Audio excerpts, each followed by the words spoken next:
مبسملا ومحمدلا ومصلیا ومسلما اما بعد۔ میرے معزز دوستو، آج 22 اگست 2025 ہے اور 27 صفر المظفر سن 1447 ہجری ہے۔ دیکھیں، اس وقت ہمارے ملک کے اوپر اللہ جل شانہ کی طرف سے کچھ آزمائشیں آئی ہوئی ہیں، جن میں خصوصاً ہمارا صوبہ خیبر پختونخوا یہ آفتوں کی زد میں ہے۔ میں اس بحث پہ نہیں جاتا کہ عذاب ہے، آزمائش ہے، ثواب ہے کیا نہیں ہے، یہ فیصلہ آپ خود فرما لیں۔ میں صرف قرآن پاک کی آیت اور حدیث پاک کا مفہوم آپ کے سامنے رکھتا ہوں کہ ایسی چیزیں بطور آزمائش بھی آتی ہیں اور بطور آفت بھی آتی ہیں، تو ہمیں ان معاملات میں بطور مسلمان کیا کردار ادا کرنا چاہیے۔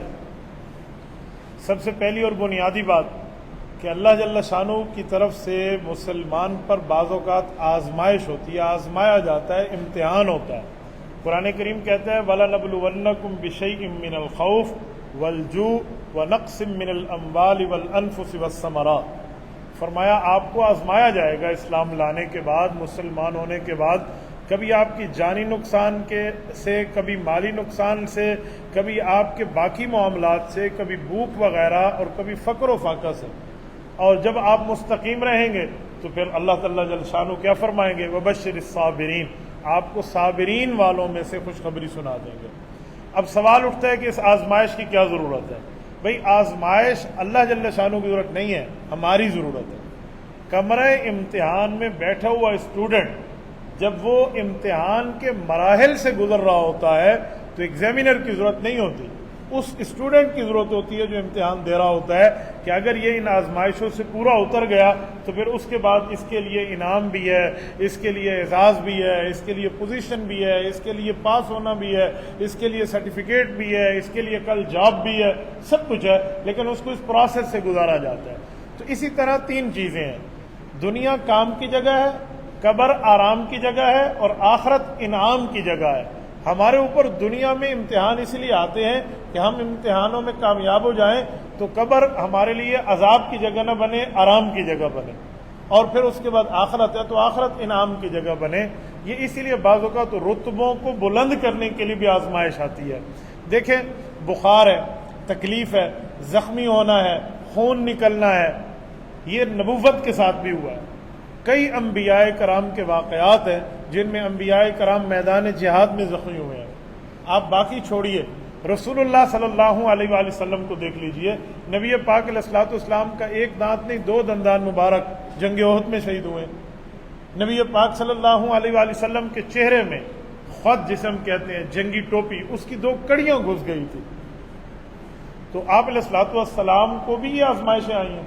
رسول اللہ صلی اللہ علیہ وسلم جب دنیا سے تشریف لے جا رہے تھے، شدید بخار تھا، اتنا بخار نبی علیہ السلام نے دو دفعہ فرمایا وارا سا، سر کے درد پر ہاتھ رکھ کے فرمایا۔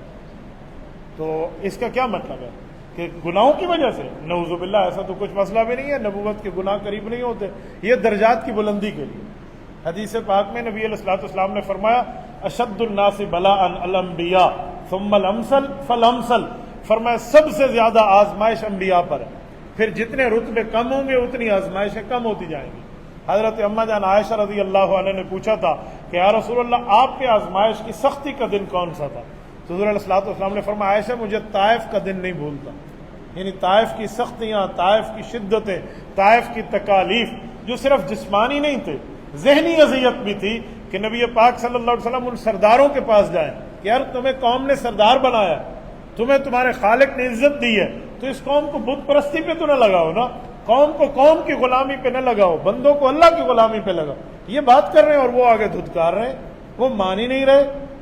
تو یہ تکلیف تو ہے نا، یہ طائف کی تکلیف ہوئی تھی، اور نبی پاک صلی اللہ علیہ وسلم کے چچا ابو طالب کا انتقال ہوا تھا، اور حضور پاک صلی اللہ علیہ وسلم کی بیوی حضرت خدیجہ کا انتقال ہوا تھا۔ یہ تین تکلیفیں نبی پاک پہ آئیں تو اللہ نے معراج کا سفر حضور پاک کے لیے مقدر کر دیا تھا۔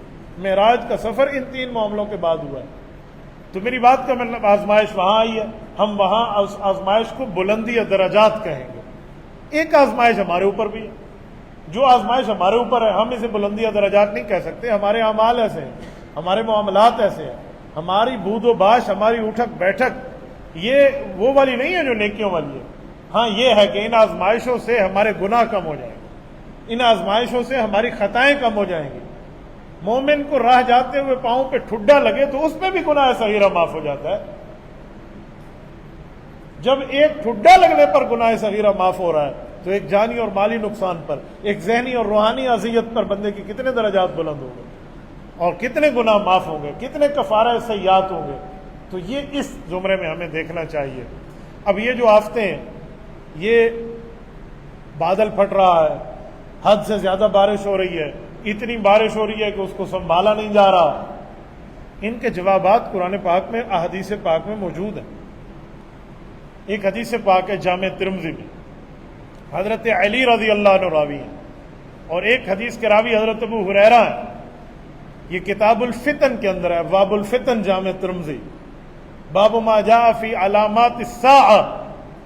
فرمایا قیامت کی نشانی اور علامتیں کیا ہوں گی. اس میں نبی پاک علیہ الصلوۃ والسلام نے 15 چیزیں بیان فرمائی ہیں کہ جب یہ 15 غلطیاں میری امت پہ پائی جائیں گی پھر آسمان سے آفتیں آئیں گی. اور ان میں 15 غلطیوں کو گنوانا شروع کر دوں, ایک غلطی شاید ایسی نہ بچی ہو جو ہم میں نہ ہو.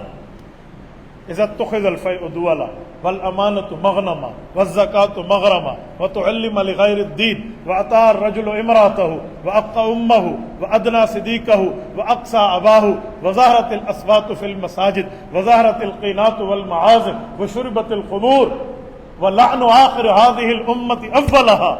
حضور پاک علیہ الصلوۃ والسلام نے فرمایا جب ماں کو رلایا جائے گا, اور اسی لیے کہ ماں روئے اور بیوی خوش ہو, اور فرمایا جب دوست کو قریب کیا جائے گا اسی لیے کہ دوست قریب ہوگا اور باپ ناراض ہوگا, اور فرمایا اسی لیے جب ریشم کے کپڑے مرد پہننا شروع کریں گے, جب آلات موسیقی عام ہو جائیں گے, اور جب لوگوں کی عزت اس کے رتبے پہ نہیں اس کے شر کے ڈر کی وجہ سے کی جائے گی, اور فرمایا جب قوم کا سردار چنا جائے گا تو وہ اس کی بدماشی کی بنیاد پہ چنا جائے گا, اور جب حکمران کرپشن کرنے لگیں گے اور عوام کے مال کو اپنا ذاتی پیسہ سمجھیں گے اور عوام زکوٰۃ دینے کو ٹیکس سمجھے گی, اور صحابہ کرام اور بزرگوں کو لان تان کے نعرے بلند ہوں گے.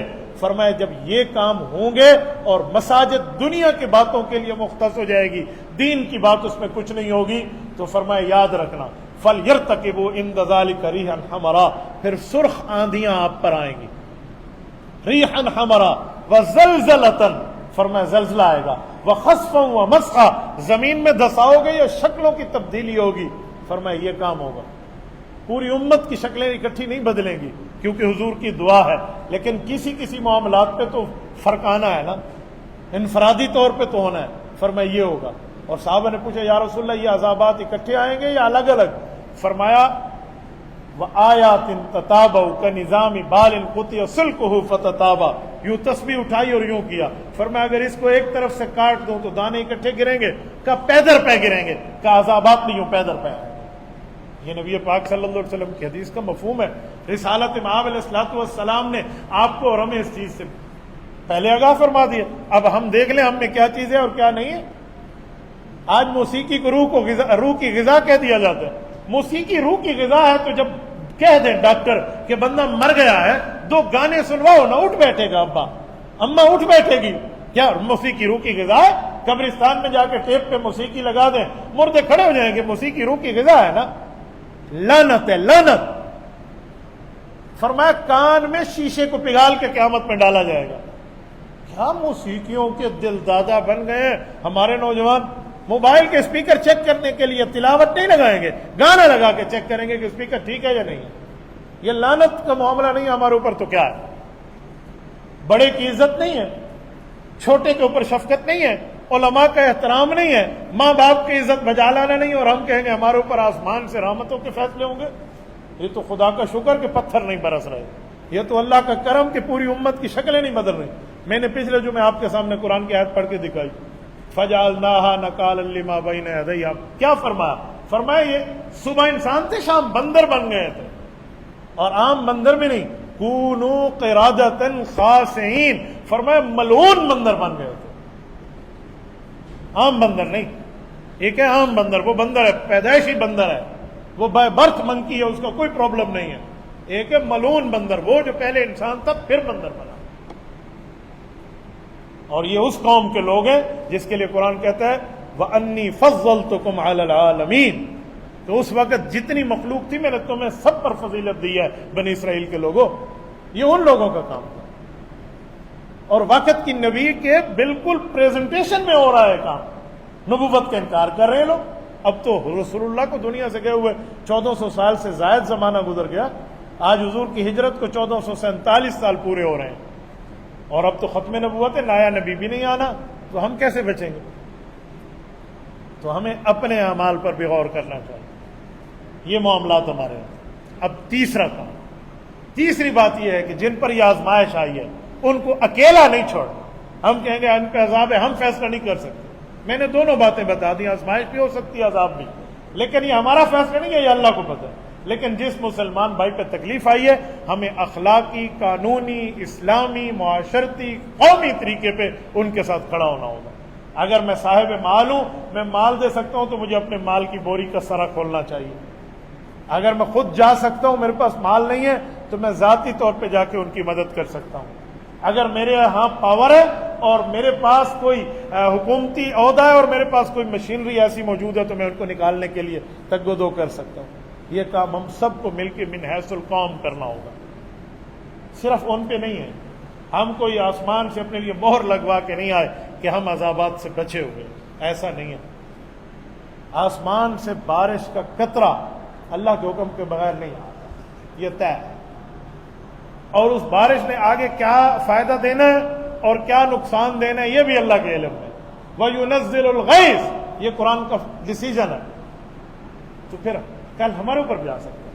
حدیث پاک میں رسول اللہ صلی اللہ علیہ وسلم نے فرمایا، جامع ترمذی کی روایت ہے، نبی پاک صلی اللہ علیہ وسلم نے تنبیہ کی ہے کہ لوگوں اگر کسی پر کوئی تکلیف ہو، کسی پر کسی قسم کی کوئی آزمائش ہو، اور وہ شخص بیچارہ اس طرح کی آزمائشوں کے اندر مبتلا ہو، تو آپ لوگوں کو ایک دوسرے کا تعاون کرنا چاہیے.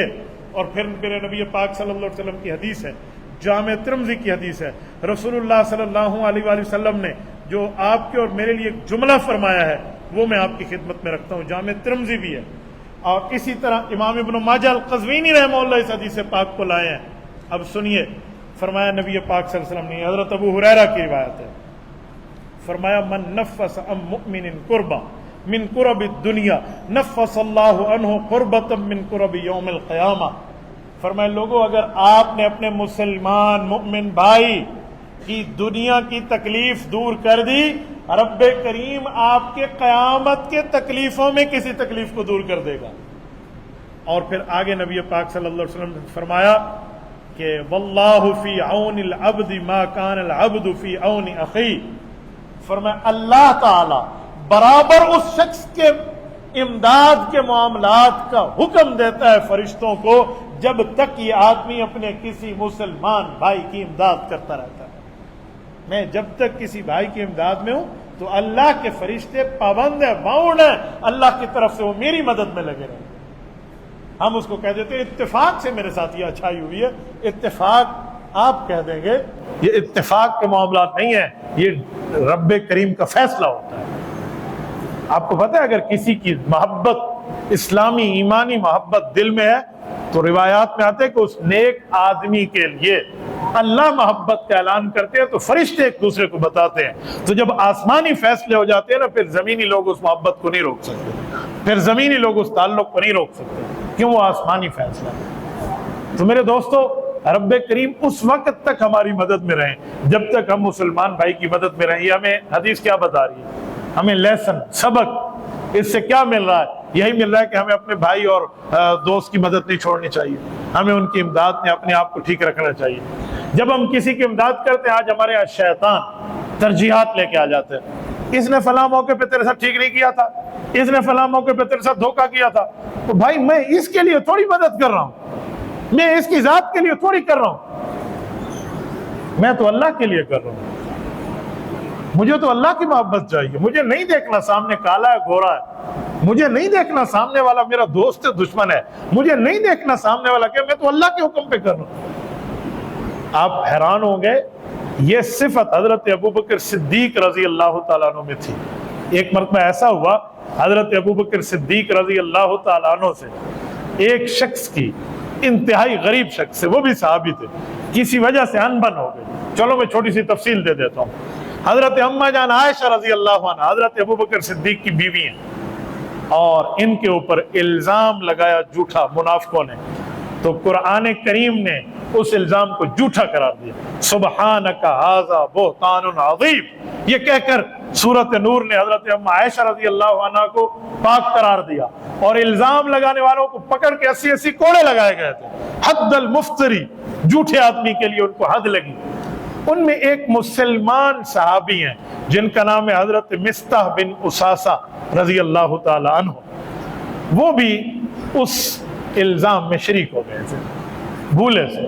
ان منافقین کے صف میں ٹھہر گئے، نوجوان ہیں، انہوں نے ادھر ادھر کی باتیں لگائی، تو یہ اس معاملے میں ایک دو جملے کو کہہ بیٹھے یا ان کا ساتھ دے بیٹھے۔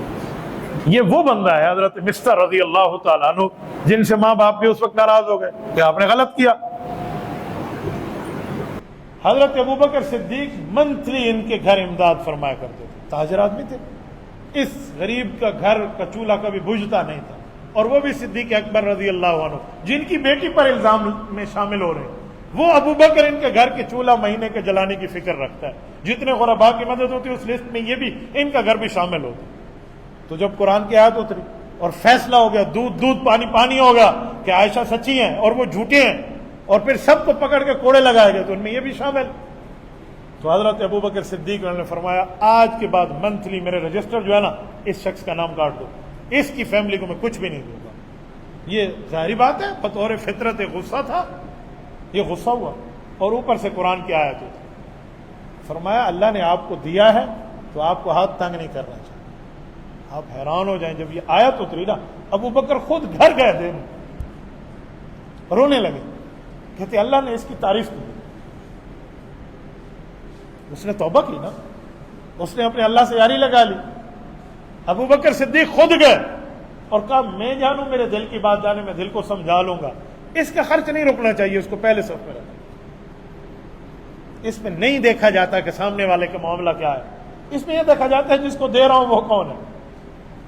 رزاق کے معاملات دیکھیں نا، آپ کو پتہ ہے ہمیں جو رزق ملتا ہے یہ کبھی نہ کہا کریں میری محنت پہ ملتا ہے، میری ذہنی تیزی پہ مل رہا ہے، میرا دماغ تیز ہے، میرا جاب کے معاملات میں میرے پاس سکلز ہیں فلاں، یہ نہ کہا کریں، کہا کریں اللہ کی رحمت ہے۔ کیوں؟ میں آپ کو ایک حدیث سناتا ہوں، نبی پاک صلی اللہ علیہ وسلم کی حدیث ہے، ترزق بضعفائکم، فرمایا جو تمہیں ملتا ہے نا، جن ضعیفوں کو، غریبوں کو، کمزوروں کو تم دیتے ہو، ان کا حصہ ملا کے تمہیں ملتا ہے، ان کا حصہ ملا کے تمہیں ملتا ہے۔ قرآن کہتا ہے نحن نرزقہم وإیاکم، تمہارے اجر میں پہلا حصہ ان کا ہوتا ہے، پھر تمہارا ہوتا ہے۔ تم کہ میری سکلز ہے یار، میرے گھر میں میری غریب اماں ہے، میرے والد صاحب ہیں، میری معذور بہن بھائی ہیں، یا مجھ سے غریب ساتھی ہیں، یا میرے پڑوسی ہیں، ان کی وجہ سے مجھے مل رہا ہے۔ نحن نرزقہم، پہلے ان کا ذکر کیا، وإیاکم پھر اپنا ذکر کیا۔ یہ 16واں پارہ آخری صفحہ پڑھ رہا ہوں، میں ڈائجسٹ نہیں پڑھ رہا، میں جنگ اخبار نہیں پڑھ رہا، میں اخبار جہاں نہیں پڑھ رہا، میں اللہ کے قرآن کی آیت سنا رہا ہوں، نحن نرزقہم وإیاکم۔ تو ہمیں یہ دیکھنا چاہیے۔ تو میں نے کہا یہ ابوبکر صدیق رضی اللہ عنہ کی عادت تھی کہ وہ کسی وجہ سے نہیں خرچ کرتے تھے، وہ اللہ کی۔ تو قرآن کریم نے ان کو خراج تحسین پیش کیا، قرآن نے ابوبکر کو اس موقع پہ سلام پیش کیا۔ میں آپ کے سامنے سورۃ لیل آیت نمبر 20 پڑھنا، بلکہ آیت نمبر 19، 20، 21، 3 آیت ہیں۔ فرمایا وَمَا لِأَحَدٍ عِندَهُ مِن نِعْمَةٍ تُجْزَىٰ إِلَّا ابْتِغَاءَ وَجْهِ رَبِّهِ الْأَعْلَىٰ وَلَسَوْفَ يَرْضَىٰ۔ فرمایا وَمَا لِأَحَدٍ، اس دھرتی پر کسی کا احسان ابوبکر پہ نہیں ہے، من نعمت تجزا، جس کے بدلے کے لیے لوگوں کو دے رہا ہے۔ اس دھرتی پہ کسی شخص کا، ان کے دوستوں یاروں میں جن کو دے رہا ہے، غریبوں میں یا کمزوروں میں، ان کا اس پر احسان نہیں ہے کہ ابوبکر اس احسان کا بدلہ چکا رہا ہے۔ فرمایا وما لأحد، وما للأحد نہیں ہے، وما لأحد، یہ احد دال پر 2 زیر ہے، اسے کہتے ہیں تنوین تنکیر۔ تنوین تنکیر نکرہ کو کہتے ہیں، پراپر ناؤن نہیں، کامن ناؤن۔ نکرہ، اور نکرہ میں عموم داخل ہوتا ہے. فرمایا دنیا میں ایسا کوئی شخص نہیں ہے جس کو دے رہا ہے تو یہ احسان کے بدلے میں دے رہا ہے، ایسا نہیں ہے. یوں نہیں کہہ رہا یہ میرے ساتھ اچھا ہے تو میں اس کے ساتھ اچھا ہوں، اس نے میرے ابا کے ساتھ اچھائی کی تھی تب میں اچھائی کر رہا ہوں، یہ میری اماں کو جو ہے نا اچھا سمجھتا تھا اسی لیے دے رہا ہوں. نہیں، یوں نہیں ہے. وَمَا لِأَحَدٍ عِندَهُ مِن نِّعْمَةٍ تُجْزَىٰ. تو فرمایا کیوں دے رہا ہے؟ اب ابو بکر کی یہ دل کی بات ہے، ابو بکر نے زبان سے نہیں بولی، اللہ دل کے بھید جانتے ہیں نا. انہ علیم بذات الصدور ہے، تو رب نے اب دل کی بات ابو بکر کی قرآن بنا کر اتاری. فرمایا الا ابتغاء وجہ ربہ الاعلی، صرف اللہ کی رضامندی کی تلاش ہے. اللہ میں صرف آ کے پچھلی چیز ختم ہو جاتی ہے. ہم کلمہ پڑھتے ہیں نا لا الہ الا اللہ، یہ جو لفظ اللہ ہے اس نے تمام جھوٹے خداؤں کی نفی کر دی. اللہ کی توحید کا اس بات ہے، تو یہاں لفظ بھی وہی اللہ ہے. فرمائے اللہ ابتغاء، تلاش ہے، وجہ رب الاعلی، اپنے رب کے چہرے کی خوشی کا، اسی کی تلاش کے معاملات ہیں. فرمائے جس اللہ کے لیے یہ کام کر رہا ہے، آخری آیت سورۃ لیل آیت نمبر 21، رب نے فیصلہ دیا. فرمایا وَلَسَوْفَ يَرْضَىٰ، اس کا رب اس سے راضی ہو جائے گا. تو جو کر رہا ہے نا اس کا رب اس سے راضی ہو جائے گا. آپ حیران ہو جائیں، قرآن کریم کی یہ آیتیں ہیں، یہ آیات ہیں جس میں لفظ والا سوف یرضا، ان قریب اس کا رب اس سے راضی ہوگا. اگلی سورت والضحیٰ ہے، اور اس کی آیت نمبر 5 کے اندر یہی لفظ حضور پاک کے لیے اللہ نے استعمال فرمایا والا سوف یعطیک ربک فترضا. محبوب مصطفیٰ اللہ آپ کی اتنی بات مان کے اللہ اتنا دے گا کہ آپ اللہ سے راضی ہو جائیں گے. یعنی یوں قریب رکھا گیا ہے. اس لیے تو کہتے ہیں ابو بکر خلیفہ بلا فصل ہے، وداؤٹ اسپیس. کوئی فاصلہ نہیں ہے ابو بکر میں اور حضور میں نبوت اور خلافت کے درمیان. یوں رتبہ ہے. اس رتبے کو آپ نے عملی شکل میں دیکھنا ہونا. اللہ کی ذات بلند ہے. ابو بکر نے حضور کو اپنے کندھے پہ اٹھایا تھا، تو حضور کا رتبہ خدا کے بعد ہے. تو اللہ اکبر، پھر محمد پیغمبر، صدیق نے کندھوں پہ اٹھایا تو پھر صدیق اکبر. یہ ہجرت کی راہ. تو یہ رتبات تو یوں اکٹھے نظر آتے ہیں. تو میری بات کا مطلب ہے کہ جن ہمارے بھائیوں پر، جن دوستوں پر، جن علاقوں پر تکالیف ہے، ہم جانی، مالی، اخلاقی ان کی مدد کر سکتے ہیں، آواز بلند کر سکتے ہیں، کہہ سکتے ہیں.